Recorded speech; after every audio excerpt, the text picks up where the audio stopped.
आपल्या गावाची ओळख फक्त रस्ते, घर किंवा इमारतीने होत नाही. ती ओळख होते आपल्या संस्कृतीने, आपल्या विचारांनी आणि आपल्या महापुरुषांच्या स्मारकांनी.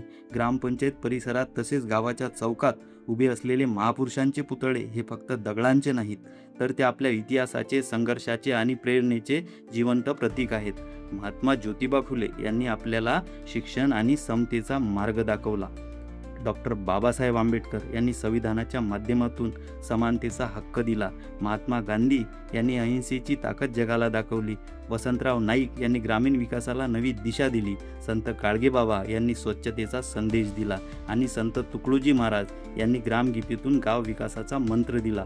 पण काळाच्या ओघात आपल्या गावातील पुतळे जुने झाले, त्यांचा रंग उडाला, काही ठिकाणी झीज दिसू लागली आणि तेव्हा मनात ठाम विचार निर्माण झाला, या स्मारकाचे जतन करणे आपली नैतिक जबाबदारी आहे. याच भावनेतून आम्ही पुढाकार घेतला, पुतळ्यांची दुरुस्ती केली, नवीन रंगरंगोटी करून त्यांना पुन्हा एकदा तेज दिलं. आज ते पुतळे उभे आहेत, तर ते पुन्हा एकदा जिवंत झाले आहेत आणि जणू प्रत्येकाला सांगत आहेत, आपले विचार जपा, आपली ओळख जपा. 14 एप्रिल डॉक्टर बाबासाहेब आंबेडकर यांच्या जयंतीनिमित्त बौद्ध विहाराची देखील रंगरंगोटी करण्यात आली, जेणेकरून ही जागा अधिक स्वच्छ व सुंदर प्रेरणादायी बनेल. याचसोबत ग्रामपंचायतची मोठी संरक्षण भिंत, जी गावाच्या सुरक्षितेचं प्रतीक आहे, तिची देखील रंगरंगोटी करून नव्या रूपात साकारण्यात आली. आणि इथपर्यंतच नाही, तर संपूर्ण चौक, ग्रामपंचायत परिसर आणि आजूबाजूचा काही भाग, ज्या भिंती पूर्वी शांत होत्या, ज्या भिंती जणू मृत वाटत होत्या, त्या आज जणू बोलक्या झाल्या आहेत.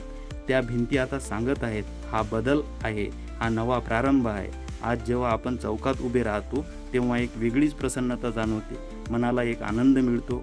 ग्रामपंचायत परिसरात गेल्यावर एक सकारात्मक ऊर्जा जाणवते, एक समाधान वाटतं. पूर्वी आणि आतामध्ये फरक स्पष्ट दिसतो आणि हा बदल चौक, ग्रामपंचायत परिसर आणि संपूर्ण गाव साक्ष देत आहे. आज गाव स्वतः सांगत आहे, हो, आम्ही बदललो आहोत. हा बदल फक्त रंगांचा नाही, हा बदल आहे विचारांचा, जबाबदारीचा आणि आपल्या गावावर असलेल्या प्रेमाचा. आपण सर्वांनी मिळून ठरवलं तर गाव बदलू शकतं, परिसर सुंदर होऊ शकतो आणि पुढच्या पिढीसाठी एक आदर्श उभा राहू शकतो. चला, महापुरुषांचा सन्मान जपूया, त्यांचे विचार आपल्या आयुष्यात उतरूया, आपला इतिहास जपूया आणि आपल्या गावाला एक नवीन, सुंदर आणि प्रेरणादायी रूप देऊया. कारण चौक बदलला, परिसर बदलला, आता भविष्य बदलण्याची वेळ आली आहे.